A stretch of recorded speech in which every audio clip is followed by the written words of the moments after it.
அப்படிதானே? உயிர்த்தெழுந்த நாளின் தோத்திரங்களையும் வாழ்த்துதல்களையும் உங்களுக்கு நான் கூறிக்கொள்ளுகிறேன். அல்லேலூயா.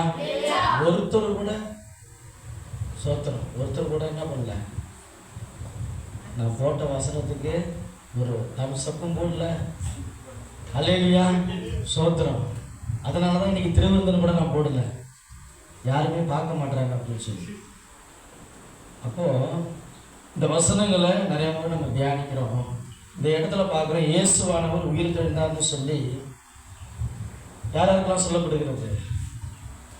யாருக்கெல்லாம் சொல்லப்படுது? படிக்க கேட்டோமே. அல்லேலூயா. சீசர் இடத்துல, அப்புறம் பேதுரு இடத்துல. சரி, இப்போ அங்கே பார்க்குறோம், செய்தி அவங்களுக்கு போகுது. ஆனால் அவங்க நம்பினாங்களா?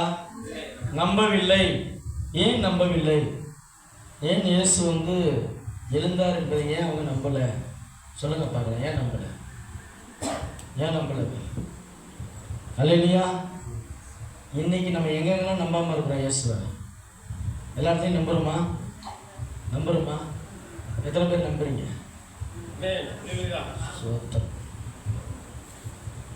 உடம்பு சரியில்லையா? சரியாகவும் ஆண்டவரே நம்புகிறோம், ஆண்டவர் சரி பண்ணிட்டு வரணும். சில காரியங்களுக்கு ஆண்டவர் நம்ம என்ன செய்கிறோம்? நம்புகிறோம்.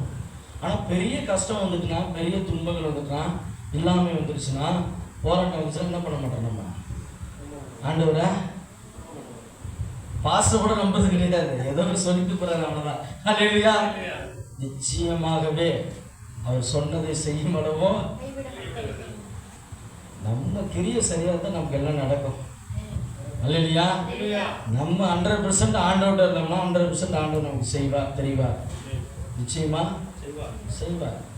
அப்போ நம்மளுடைய கிரிய சரியில்லை, நம்ம கொஞ்சம் விசுவாசமாக தான் இருக்கிறோம் அப்படின்னா ஏதோ கொஞ்சம் அப்படியே கொஞ்சம் ஓடிட்டு இருக்க வேண்டி.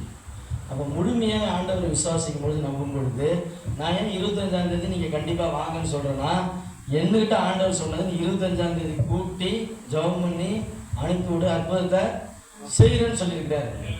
ஏதோ இவர் கூப்பிடுறாரு, இவருக்கு ஒரு வேலை இல்லைன்னு நினச்சா, வரும்பொழுதே நினச்சா, கால் எடுத்து வைக்கும் போதே நினச்சா ஆசீர்வாதம்.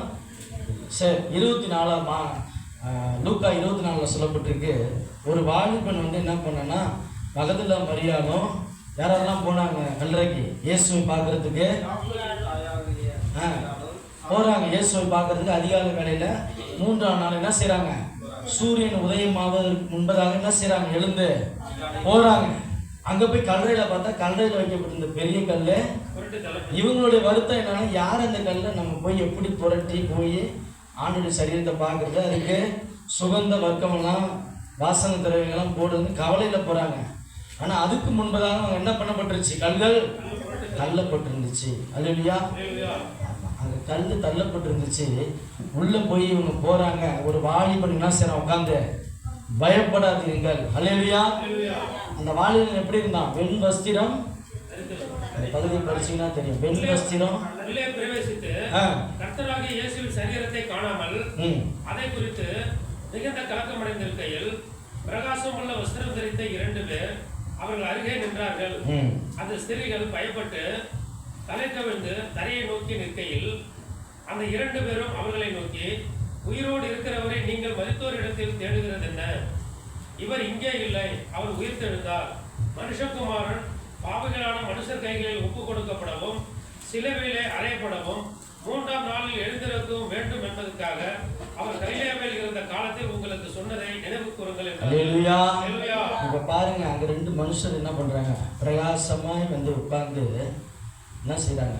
நீங்க பயப்படாதீங்க, மரித்தோர் இடத்துல உயிர் தெழுந்தவரை தேடுகிறது என்ன? அல்லேலூயா. இப்போ இன்னைக்கு நமக்கு என்ன ஆண்டவர் சொல்றாருன்னா, அந்த 2 வாலிபர்களை போல அவங்க நமக்கு என்ன செய்யறாங்க? செய்தியை அவங்க கொடுக்குறாங்க. வாலிபர்கள் என்ன செய்யறாங்க? பயப்படாதீங்கன்னு சொல்றாங்க. நீங்க என்ன பண்ணாதீங்க, மரித்தோர் இடத்துல இயேசுவை தேடாதீங்கன்னு சொல்றாங்க. அவர் சொன்னதின்படி என்ன பண்ணிட்டாரா? அவரு உயிர் தெரிந்துட்டாரா? இன்னைக்கு இயேசுவை பெற்றுக்கொண்ட நம்ம அது மாதிரி பரிசுத்தமா இருந்து மற்றவர்களுக்கு சொல்ல ஆயத்தமா இருக்கிறோமா? அல்லேலூயா. ஆமா, அவங்க வெண் வஸ்திரம் தரித்தவர்களாய் பிரகாசமா அந்த இடத்துல உட்கார்ந்து என்ன பண்றாங்க? அல்லேலூயா, ஸ்தோத்திரம். அவங்க என்ன பண்றாங்க? நிற்கிறாங்களா? சோத்திரம். சரி, நிற்கிறாங்க. இன்னைக்கு நம்ம நிற்கிறோமா அது மாதிரி அப்படின்னு கேட்டா, நான் ஏன் கல்லறைக்குள்ள போகணும்? அல்லையா? சோத்திரம். சில இடங்கள் கல்லர் குகையாக இருக்கிறது. இன்னைக்கு நம்முடைய தேசத்துல சபையை சுற்றியுள்ள சில இடங்கள் எப்படி இருக்கு? கல்லறை குகையா இருக்குது. இயேசு சொன்னது போல என் ஜெப வீட்டை நீங்க என்ன மாத்திட்டீங்க? கல்லர் குகையா மாத்திட்டீங்க. இங்க கல்லறையாவே இருக்கு. இப்ப கல்லர் குகையா இல்லை, மரித்தவர்கள் போல காணப்படுகிறார்கள். அப்ப அந்த இடத்துல இயேசு நம்ம கொண்டுட்டு போய் என்ன செய்யணும்? இப்ப உயிர்ப்பிக்கணும். அந்த இடத்துல அவங்களெல்லாம் என்ன செய்யணும்? உயிர்ப்பிக்கணும். அதுக்கு நம்ம இன்னைக்கு தகுதியா இருக்கணும். இது ஒரு பக்கம் இருக்கட்டும். இன்னொரு பக்கம் கல் என்ன பண்ணிருக்கு? இன்னைக்கு அவ்வளவு பெரிய பெரிய கல் என்ன பண்ணிருக்கு? இயேசு உள்ள இருந்தா எவ்வளவு பெரிய கல்லா இருந்தாலும் புரட்டி தள்ளப்படும். நம்ம இருதயத்துக்குள்ள இயேசு இருந்தா வெளியில எவ்வளவு பெரிய கல்லா இருந்தாலும் என்ன பண்ணப்படும்? புரட்டி தள்ளப்படும். எவ்வளவு பெரிய சங்கிலி கட்டி இருந்தாலும் என்ன பண்ணக்கூடாது? அறுக்கப்படும், தெரிக்கப்படும்.